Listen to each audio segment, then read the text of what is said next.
several genocides within the African continent and continues to brutally oppress its citizens in Uganda. With these sessions, I encourage you to focus on implementing the victorious strategies of peaceful revolution. So what are the 6 phases all revolution need? 1 is to know your opponent, to have the intelligence. Know yourself, know your opponent, and know the population. If you know this, you will be most effective to take away the population from the dictatorship towards the side of the people. To do this, to unify the people, to unite them, you need a strong, compelling vision of tomorrow. What is your vision of Uganda? If you don't have a vision of Uganda, you are not able to lead people towards that vision. Finally, even though you have the intelligence, you have the vision, you need capacity to fight. If you don't have the capacity to fight, the most organized group will always win, the army or the state. So we have to become even more organized than the army. With organization, we have to focus our resources to make sure that we allocate our time, our space, our human and material resources as effectively as possible. We have to innovate our strategy. Strategies are all about minimizing the resources of the opponent and making sure our resources are there at the correct moment to defeat the opponent. We need to use deception to outsmart the police, to ensure that every time we organize something, we overwhelm and deceive the opponent. We need to select and perfect the ideal tactics. There are more than 400 non-violent tactics. We need to study them and use the most appropriate at the correct time. Finally, we need to handle transition. If we don't do this well, if we don't prepare parallel institutions, a new Uganda during the struggle, we will be too late. If we allow a power vacuum to happen, the most organized group, the military, will take over. We have seen this before in Egypt, in Sudan, Nigeria. So we need to do something no other movement has done before us. We need to complete the unfinished revolution we have seen in Africa. We need to not only focus on dethroning the dictator, we need to abolish the colonial inherited system that keeps the dictators from coming back. So all of these lessons are essential in our Uganda is Bleeding Saturday protest, and I wish you very... Should be able to share with us hours, I think, because I left home at 9 a.m. and came back at 10 p.m. But you're talking about the heat. You know, withstanding the heat, 106 Fahrenheit, you must be patriotic. Actually, people have called us the most patriotic Americans they have ever seen. Well, I had children, so I had to go on time. But when you go to attend a function where President Trump is, you'll just tell people that the world is lying. This guy has voted this man, and it's worst when you're in Iowa, because Iowa is red. Everything is red. It's like you're in Magere. So I became patriotic in that it has taught me how to love my own country, Uganda. People get so emotional. You need to see the fanaticism. You need to see what people can do to be an American. And so most of the time I was like, have I been taught a lesson to be a Ugandan? Now, what stands out in America? Yesterday we ended up with, of course, in parades. But in these parades, we are giving out candies. Candies are sweets. And the Constitution.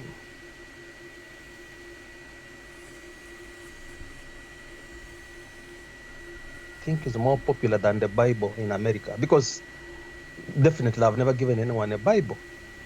But at least I have participated in giving out Americans their own constitution. And then came the fireworks. Every village, which is, of course, they call them villages, every village, you know, America becomes lit. America is fire. Everyone is... There are even people who fire fireworks on motorbikes. The frenzy. And jokers, then I was so shocked and surprised that my kids who can sing the American anthem, who can sing almost every patriotic song, and I'm like, where did these kids take time to learn these things? I'm like, am I lost? And I'm like, it seems I have lost even the kids. Even the one who is 10 months is more patriotic than me. Waving, when you give her the American flag, she waves. I mean, Dorcas, the love of the country, the love for your country, the love for. I just got lost. That these are my own kids, and they're singing America, America. I'm like, what's this? I even don't know the song they are singing, and I'm like, Then when they are firing fireworks, they are singing. I'm like, oh my God, I just came to produce kids for America. But the love, the passion, and even the godliness. Doctors, we tend to say we are godly, but Americans are godly.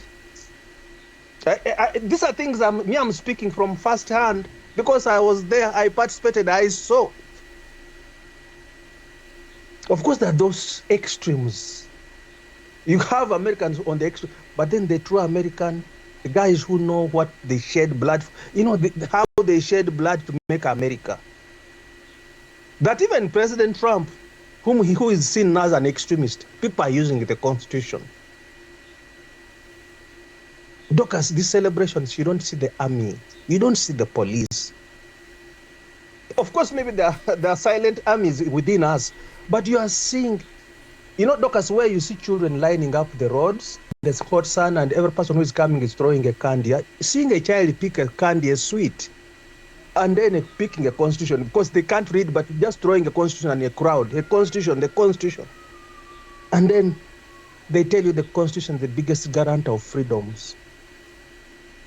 Now, even me, I feel I should understand, because I don't even know how many copies, because the time I'm out, I get an American constitution. I've not read it, but they said it's a guarantor of freedoms. So you're like, how do you help Ugandans? How do we do this? Actually, I ended up doing a video, and I'm like, Semakad Isaac, people represent the law. I was in American celebration by doing videos for Uganda. How do we do this? How do we get Ugandans to die? The thing is dying. You get embarrassed that you have run away from your country. People die. They tell you how this guy sacrificed blood to make America. So everywhere you are going, every village, people are celebrating independence of America. 4th July is madness. You almost don't need to drive a car with the lights on because the streets are lit with fireworks. So, Doctors, for me, the 2 days of America have been great. And it made me start weeping all that. I was just crying as if I'm at a funeral. Like, but how can people be this free? How can people be this lovely? You move and every person is just waving a flag and the Constitution and the candies and what have you. And the patriotism. I mean, what you call a girl in Uganda, when you see a girl, it's not Fangoni. It's not Fangoni Forest. It's not. These are young people who know that the country has maybe made them.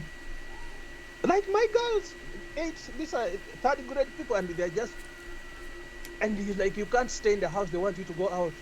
They are able to tell you where the celebrations are going to be, where fireworks, and you're like, which one do we go to? The choices are there. So I learned something from America these 2 days. Whether Trump is a bad man, no. When he comes to a place where he's loved, you end up getting to follow him. I ended up being recognized by the way. Doctors, I have been in Uganda for all these years, for 7 years. I have never been this close to a president. 10 meters away, I think 5 meters away from the president, you are recording him with a phone and you're not shot. You're not killed for recording a president. All the videos about Trump that I'll share with you, I was recording them on my phone. In Uganda, the jam. In Uganda, you will not even be allowed to enter with a phone. But here we're dying in lines in the sun just to be checked and left free to enter. And you got the president who is also not even, he's like, although maybe he has his security, but you don't see it. You only see men dressed in dark glasses, in smart coats and what have you. But they allow you to be free near them. And Trump waves at every child he sees. I was lucky that my kids were on top all the time. And they were shouting, Donald, Donald. I'm like, yeah, guys. President. Yeah. Anyway, So, that's my what's your morning. Eh? thank you. What's your say on we are discussing the criminalization of course, politics in Uganda, and the current state of affairs. What's your Doctors, I have given take you a on that? summary. I have I given you a know, summary. I know, It's like the Constitution. Let's I study know. the Constitution. We don't know the Constitution. We Yeah, don't love each other. I know. It is. You need to see ambulances picking people collapsing. The ambulances and the way people make way for an ambulance. People are collapsing, and then it shows you every system that there's a hospital here. Somebody has collapsed in the parade, and an ambulance is passing, and an ambulance. Doctors, the whole thing is. I don't know where we got detached as a country, as Ugandans. Yeah. We don't love each other at all. It feels like every man for himself, and God for us all, that is how it feels. Because I don't know how many Ugandans have to die, how many do have to be abducted, how many, it is terrible. They brought for us a pastor to open up the prayers and nobody collapsed in the prayers. We prayed. Before they called him the patriotic pastor of America. He didn't collapse anyone. He stood on stage and prayed. And we all said amen. Lucas, there's something that I'm like, sometimes maybe exposure. And I'm like, how do we get Ugandans to see Americans, despite the differences, they love their country? I saw it yesterday. Sorry, I don't think it's about exposure. For me, I think it's the greed, the personal greed. Because look at our parents. Some of them have not even traveled, but I don't think they went to that level of being so unjust. At the moment in Uganda. And then look at there's this one which I quote, which I mark. You are Attorney General. I'm a mother and a prosecutor, and I uphold life. Can you imagine a statement from an Attorney General? I am a mother, a prosecutor. We uphold and defend life. Look at how our lawyers in Uganda, what they are doing to life. How they are torturing citizens. Yeah. And look, there's nothing I have seen in America that is not true. Whether they say, of course, the Constitution says that anyone can become an American, but they're saying be legal. The legal ones, Doctors, me, I am in America and I'm giving people, there are biases that we have been fed on, especially like even people at home want you to listen to biases. But when the Americans say the legal people, first of all, in our country, the problem of immigration is so big in our country, you know it. But here, it's like they just opened up the gate and people, you are here, people just entered. And of course, the hope for mankind, that hope for people want to go where there is peace. It's like people are looking for peace. People are looking for something to do. People are looking, but it's like even America is overwhelmed to the extent that they get annoyed. They're overwhelmed. Look at how people are dying in the oceans. Doctors, me, I tried twice to get the American visa and the British visa. I failed to get the British visa. By then, we could stand from 8 in the evening to the morning, and you could hire Kanyamas to help you. I got blocked because I wanted to go to Britain. But the lines, people looking for hope. So it's like you just open up like these floodgates, people just pour in. So America has a big crisis that I am seeing. But it's also at home because our home, Uganda, is home for refugees. And look at how those refugees are abused, utilized. The whole UPDF is more of refugees. That's why they torture. Doc as an American soldier is an American. And they get, any of us can join the army. If I was young, I think I would have joined because of the patriotism. But the whole thing is that once you have joined, you are made to love people. That's why we don't see them on the streets. For us, Uganda, the Ugandan streets have been taken over by the UPDF. Everywhere, ever in the church where you see a UPDF. And I'm like, but when shall we be free? Anyway, Docas, I'm speaking like somebody who got a bit drunk with American patriotism yesterday. Thank you. Thank you so much for sharing. I really hope people can take something away from that. Guys, I really welcome you to the Zoom, and thank you so much. Please continue to share the link so we can have this conversation. It's a conversation we have every Saturday, 2 p.m. UK time. Convert that to your local time. Save the link you used to join today, because that link has not changed for the last four years or so.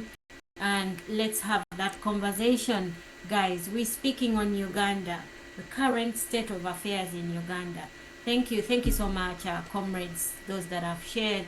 Guys, yes, I acknowledge your hands, and you will be speaking in a minute. Let's have a moment of silence. Let's honor our brothers and sisters, and then we can carry on with the conversation. Thank you.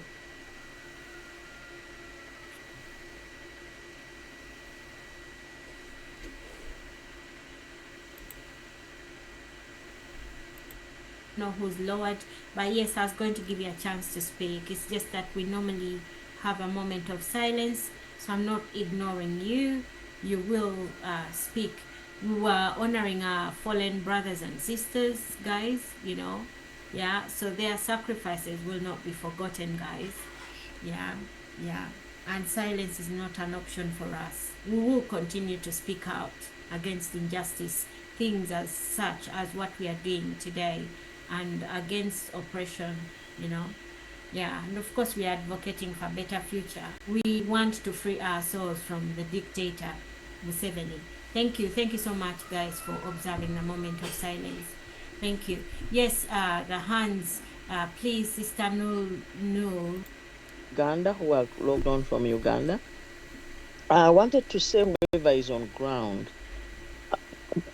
can we make sure, please, especially our foot soldiers, we need to do something. We know what we are going into. Nothing more.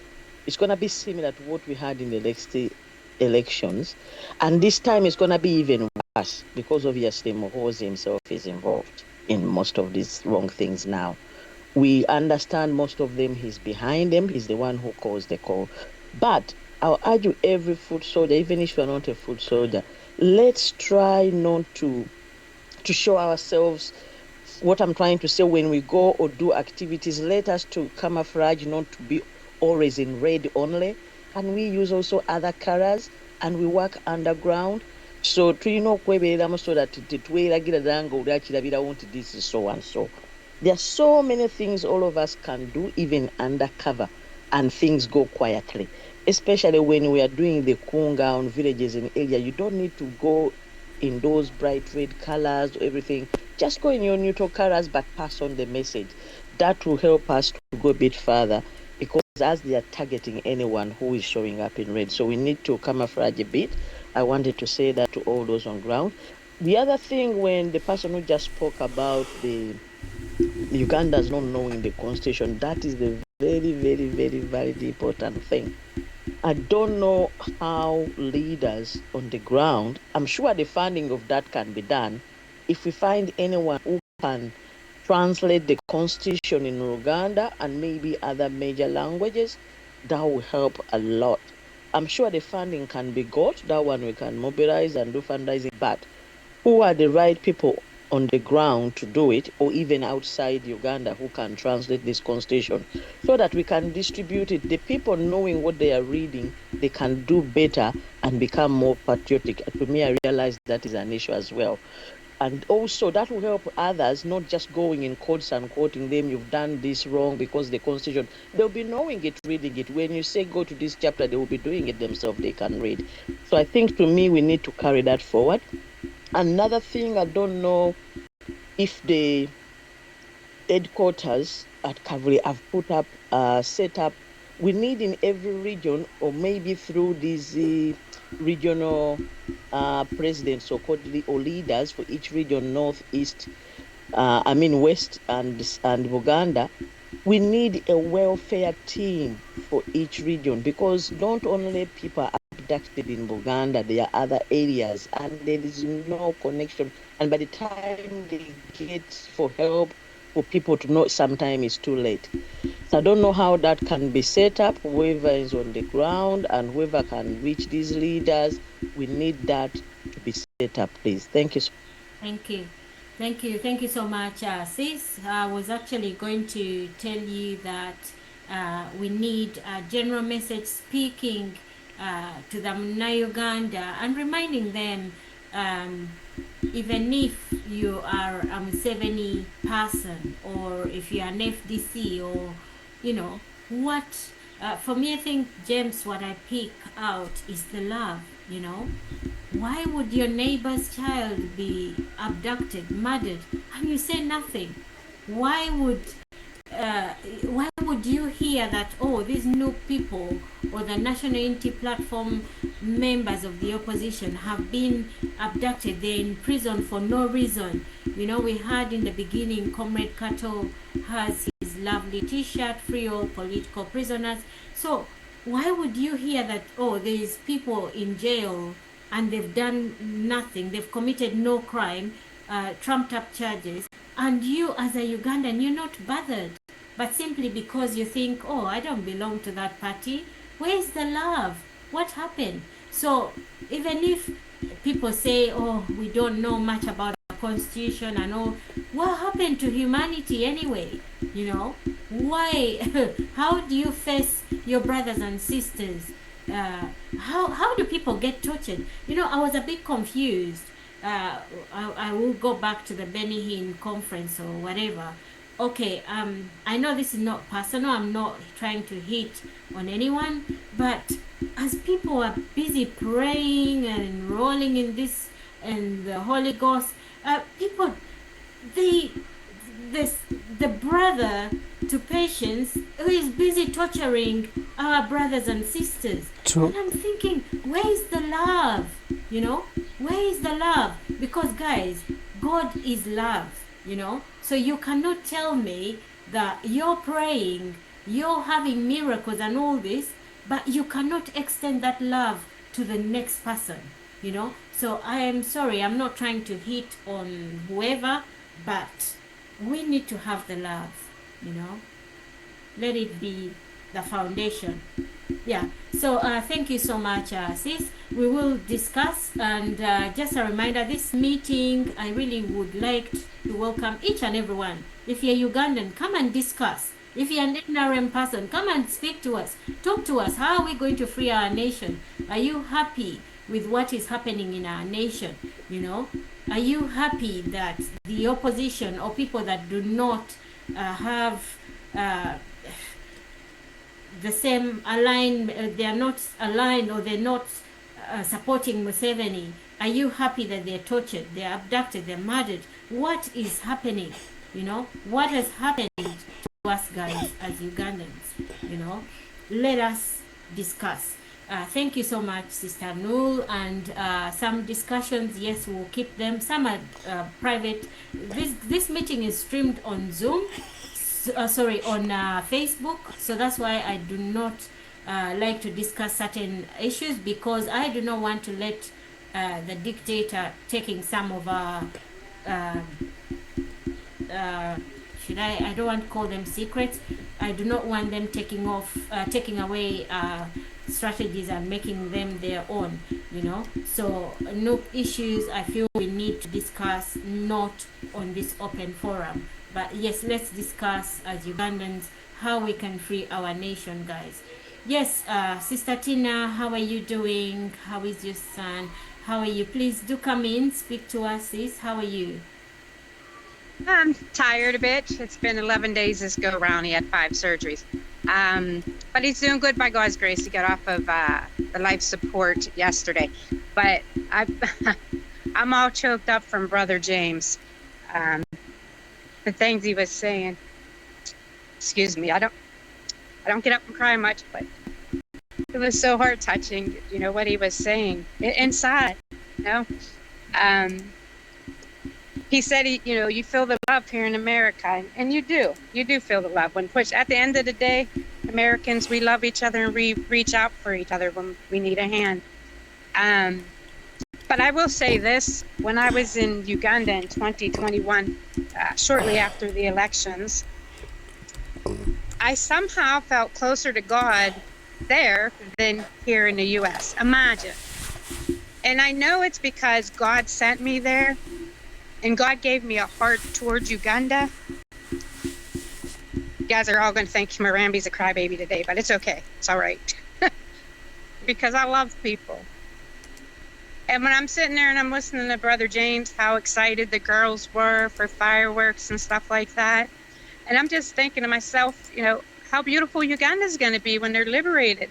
How beautiful, you know, we're all will be sitting there someday watching fireworks, and we're going to be yelling, Chaugrani, or we're going to be yelling, yay, Uganda, you know, and be proud to be there, you know.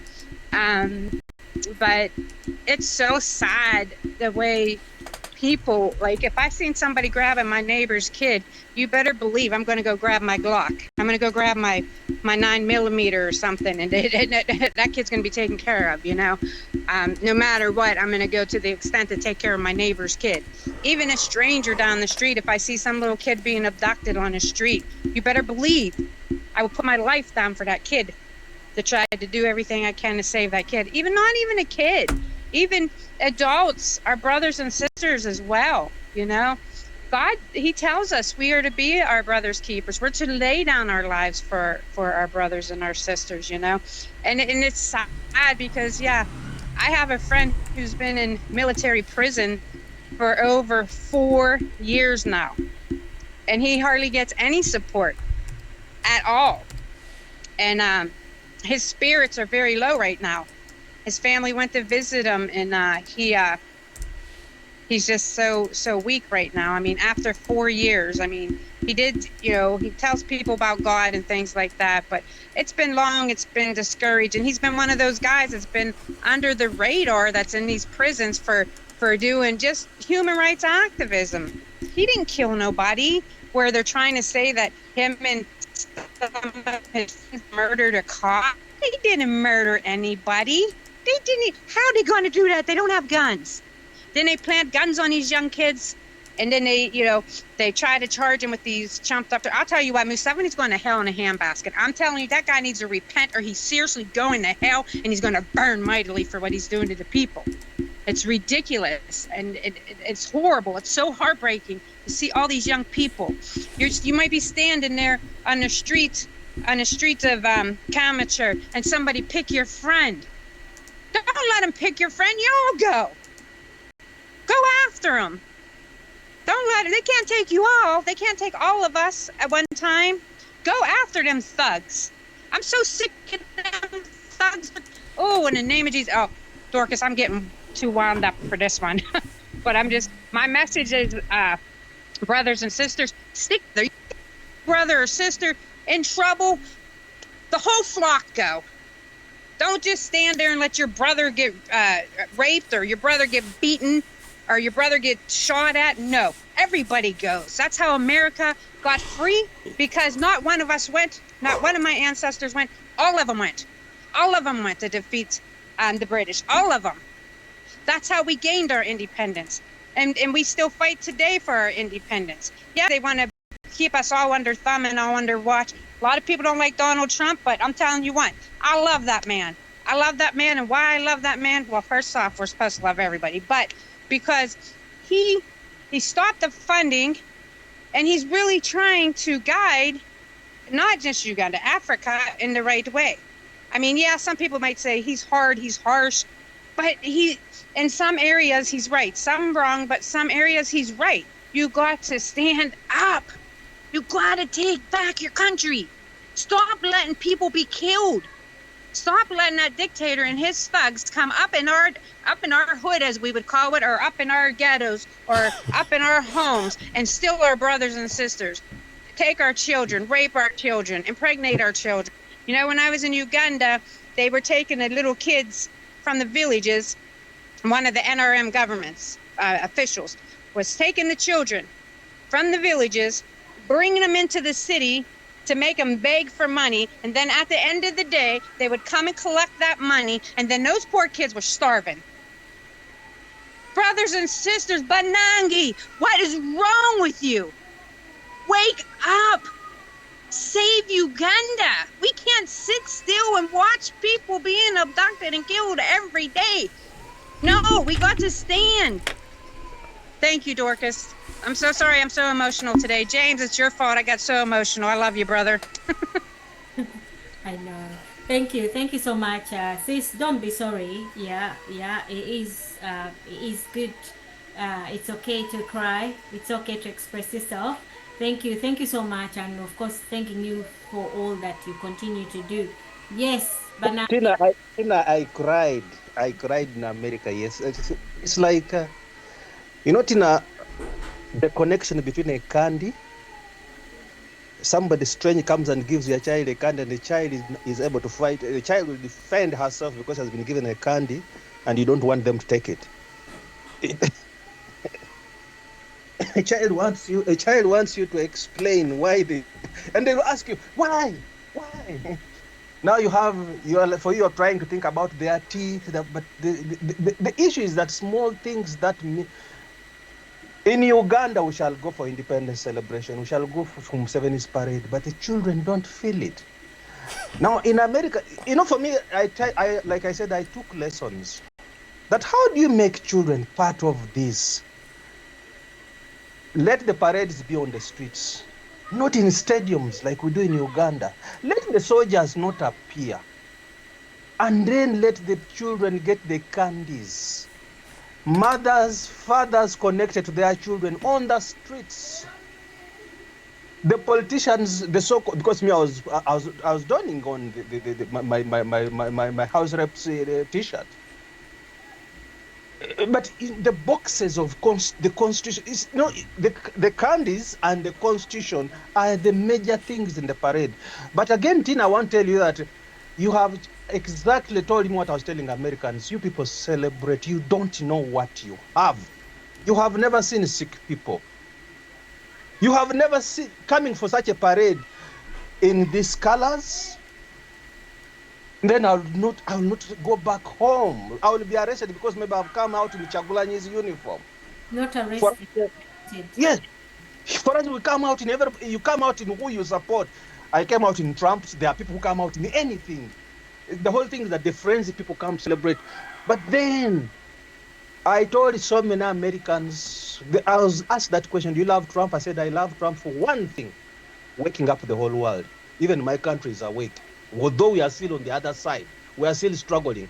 But the whole thing, when you say you are resetting the world, you are resetting America, we shall reset the whole world. Yeah, thank you. Thank you so much, Comrade. Yes, Sister Juliet, Comrade James will come back to you. Sister Juliet, you lowered your hand. Please speak to us. Hello. Comrade James, can you hear me? Co-host, you're actually a co-host. Yes, we can. You feedback to. Hi. Yes, sister, I just how are wanted you? to make this. I'm well, thank you, and thanks for the organization anyway. And I would like to thank that lady who has just spoken and is calling upon us to be able to act. But there are a number of factors that do hinder Ugandans. We definitely love our country. This is very clear. I shouldn't be made to think that we don't love our country. We really love our country, and we've expressed this severally. I also appreciate the fact that she commented that it's not like Trump doesn't like us, but he's compelling us to be able to awaken up and be able to fight for our countries, which is a good thing. We are not saying he's being bad to us. It is a spirit. He is making us to begin to believe in ourselves and be able to defend ourselves, which is really nice. But before I go to that, I would like to comment on one particular issue, and I've always raised this. I don't know if people have really taken trouble to think about it. When you look at the way elections are conducted right now, it's an abnormal kind of election. It's a battlefield of elections. I don't really think elections should be conducted that way. They are very undemocratic, unjust, and definitely, like I said, it's a battlefield. And for that reason, I do think that the chairperson electoral commission and his commission anyway, the whole committee, they've failed us. And for that reason, they are incompetent. They've got no competency to run a fair and peaceful democratic election. And for that reason, I've always said this: why can't we as Ugandans rise up, sit down, and we document this and get this man out of the Electoral Commission and the entire committee? And one other thing you need to realize, I was trying to read on the internet and see what information is there about what rights he's got as a chairperson Electoral Commission. Unfortunately, the information online about the chairperson Electoral Commission in Uganda is very scanty and scanty. It can't really guide you. But honestly speaking, he does not deserve to conduct any more elections. Why should he conduct elections which are turned into a battlefield? Do we want to see more Ugandans being killed? Do we want to see more young people being put into jail? Do we want to see more Ugandans being thrown to the, crocodiles to be eaten and thrown into water bodies and more mass graves? He's got no capacity to conduct a peaceful electoral process. And for that reason, we do not really look forward to having elections. And why should we allow the same man? Because every day that happens, any by-elections, you've seen it. However much they claim that the policy allows them to involve police when need arises, but the extremism of torture is at its highest. Can't we Ugandans rise up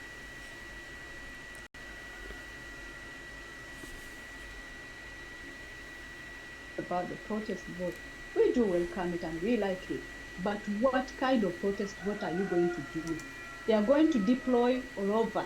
People will even be intimidated to go and vote. Even if you manage to go to the polling station, they are going to deploy all over. People won't be allowed to stay there. We were beaten the other time. We were beaten, we were arrested. Women were even raped. Some girls were raped. They just feared to come out and speak about what happened to them. Girls were raped. If you dare to stay around, they will wait for around when it is darkening, and they'll begin to do all sorts of havoc, and they'll produce their own results. You saw that. That man didn't even have evidence of the results he declared. So why are we going into an election of that nature? We want that man out of power, and out of the Electoral Commission, and it is us, the natives, the Ugandans, to find all the possible ways and gang up and be able to get this man out of power. We want an electoral body that is independent, that has been elected by the Ugandans and not appointed by the incumbent, that devil. You understand? Now, I'll go back to the issue of President Donald Trump. You need to understand the things that are happening in Uganda are very unusual. They are very unusual and very abnormal.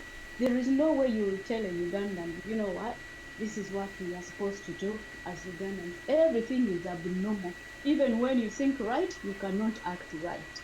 That is why the level of divide and rule has gone so beyond human understanding that even a person who goes to parliament with the normal human brains, they will begin to act like they are no longer humans. They are animals, if you know what I mean. So the divide and rule and the spirit, I think Museveni is a spirit himself, as much as we see him physically, but he's a spirit that when people get into contact with him, they'll never think and reason anymore like humans. So we who are still thinking that we are human and we still have our own capacity to understand and judge things, we should be the ones to rise up Because just look at those young men who were beaten, who were, taken to rally behind Museveni when he was going to express his interest to stand for presidency. Honestly speaking, only 10,000 shillings Ugandan. And all the boys are thrown in the streets, and now they are yelling out that they are jailing us. That is the level of poverty. That is the level of vulnerability. Museveni said when people are poor, they have no choice. And that is exactly what is happening. People are too impoverished. People have become too vulnerable. You can even tell someone, you know what, I've done this here, I've done a pool here, come and clean it, and I'll give you this much. And they'll do it. I'm sorry to use that example, but that is the level of vulnerability that is happening in Uganda. People, when Museveni speaks, they will all keep quiet. He can even spit in someone's mouth because he has given them money.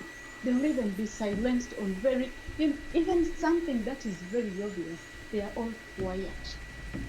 Anyway, that is my contribution for this afternoon. I'm at work. I'm just hiding somewhere. I just pray that you take time to think about what we should be able to do to the chairperson of the Electoral Commission and his committee. He has no competence. He has no justification to conduct an election when the elections are being turned into a battlefield. Thank you so much. Thank you so much. Bye. Thank you so much, sis. Yeah, the word competence, even for him, I think these are just greedy people, I should say. Of course, definitely not qualified at all. And by the way, in Ugandans, we cannot even begin to say we are going to have elections, because as playing a clip, as playing the violent 2021, elections, that was war, war onto the people of Uganda by the dictator. Yeah, so we are actually going to war. It's not an election. And these guys, they are not fit. They are just serving their master, so their master being Museveni. Yeah, so guys, you are awfully quiet. Let's have a conversation, not just a few people. We all need to join in and have a conversation. Those holding the co-host button, please do come in after someone has submitted so that you take the mic. Don't wait for me to call on you. Anyone can take the mic, guys. Yes, Comrade Everest, do come in, and then let's hear from comrades having the co-host to get the mic after you, Comrade Everest. Yes, please. Speak to us. Thank you very much, Docas. I'm grateful for this offer you've given us as Ugandans to share our ideas and a way forward.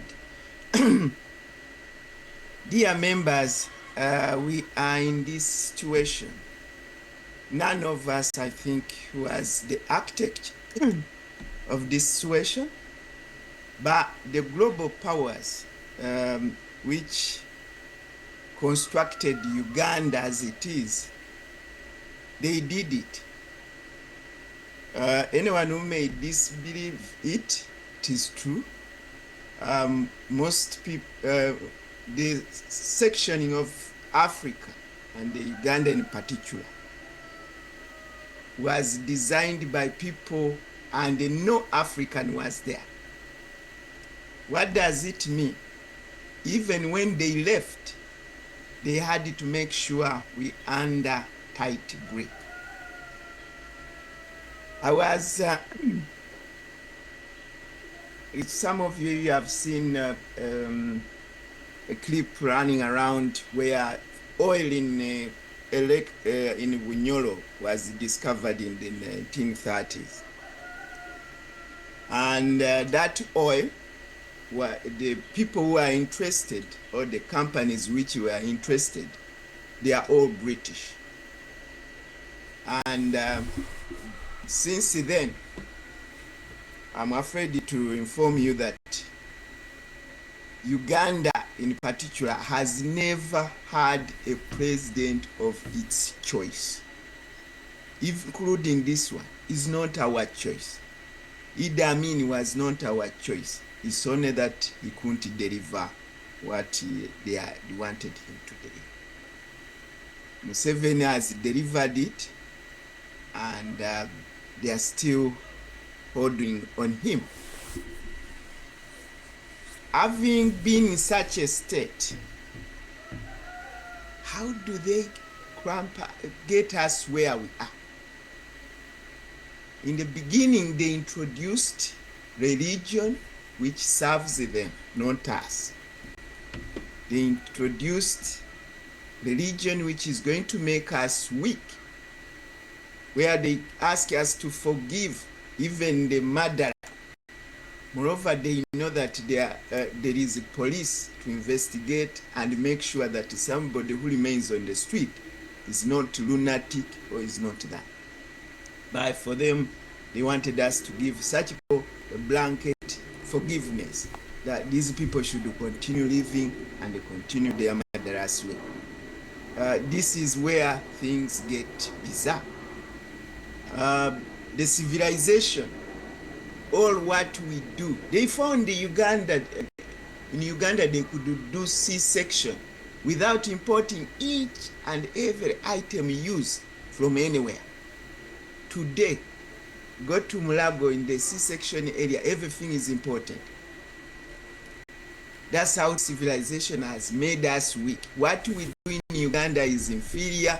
What is done from the outside is the best. Okay? The politics is full of divide and rule. We can't escape it. It's a reality today. When you look at even other areas like commerce, this is worse. Most of you have money in your pocket, but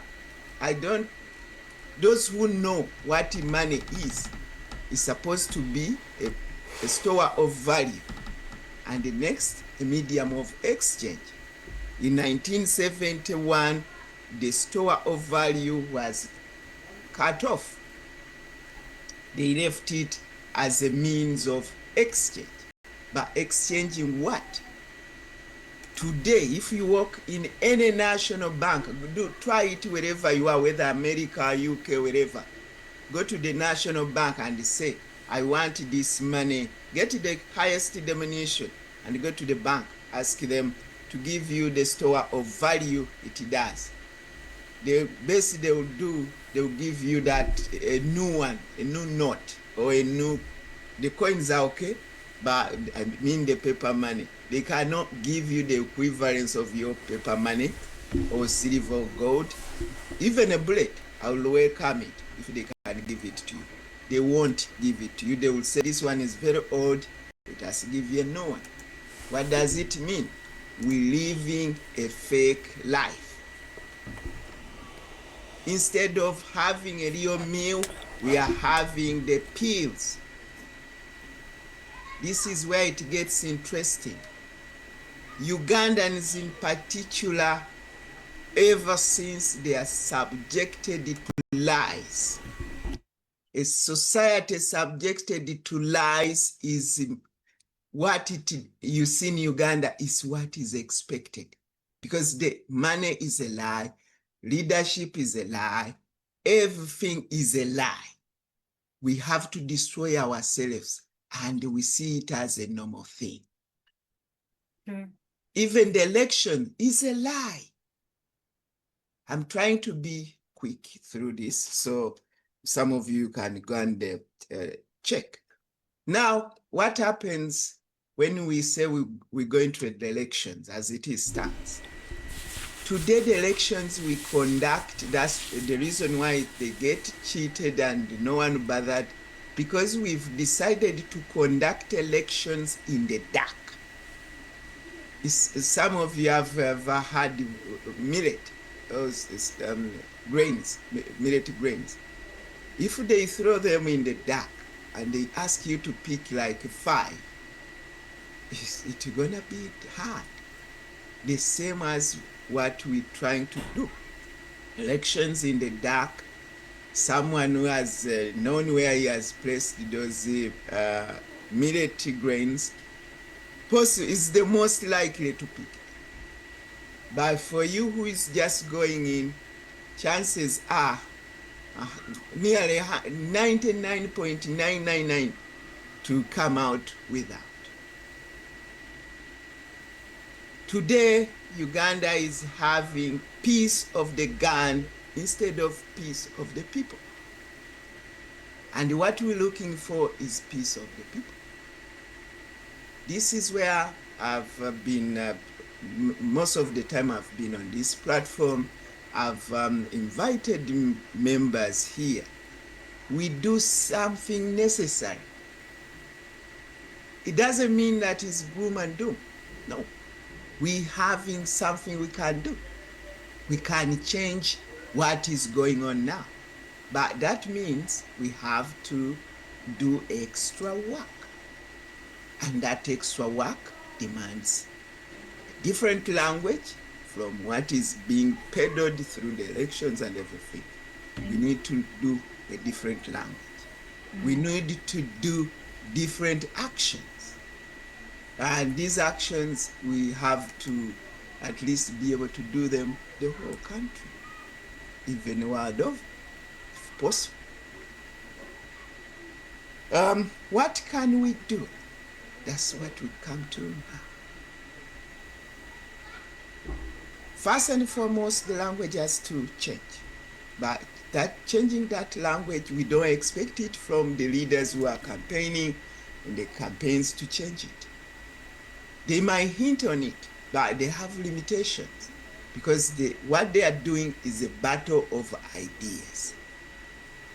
And articulating battle of ideas is different from articulating peace of the gun to the peace of the people. The words differ completely. We need to be able to handle that. It can be done in 1 week, in a month, in 6 months. Which means if we start today, we can do it in the next 1 week.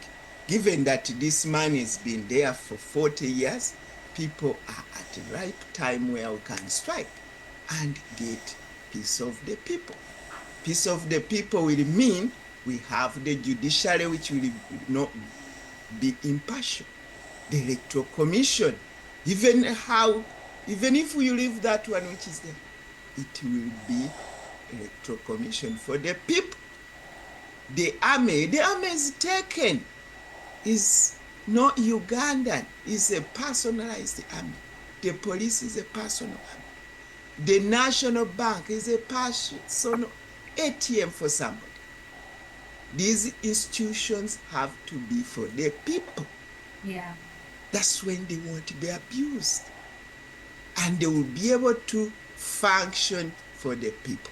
We can turn it today, tomorrow, in a week, in a month, in a 6 months, if we are determined.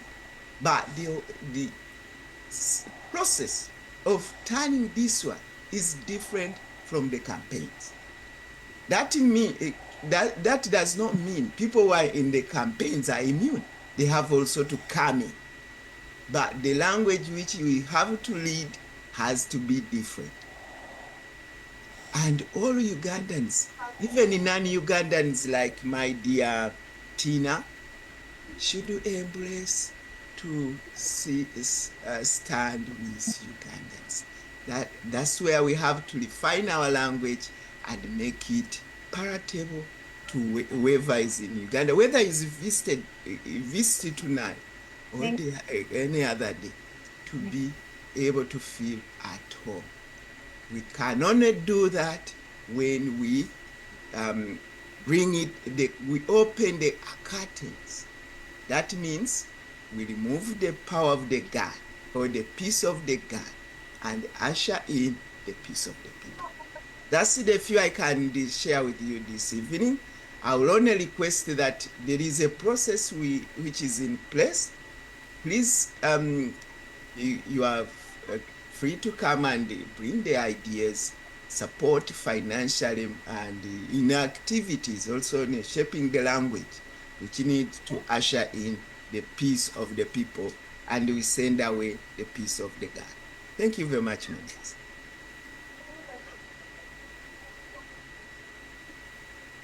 Thank you so much, Comrade Everest. And of course, thanking you so much for the work that you do.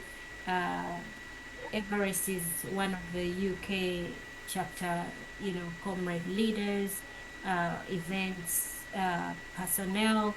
Thank you so much, comrade, and for all that you continue to do, you and the team. We thank you. Guys, we are drawing to a close. The ladies, the two ladies, I think Comrade Nyansi, you had raised your hand, lowered it, and then we couldn't find you. I see you're unmuted. Briefly, then Sister Demi will come in. Is it Comrade Nyanzi? Are you able to speak? Okay, I can. Can you hear me? Oh, yes, I can. How are you? Okay, Docus, thank you very much. Oh no, Kali. General Yoweri Kaguta Museveni.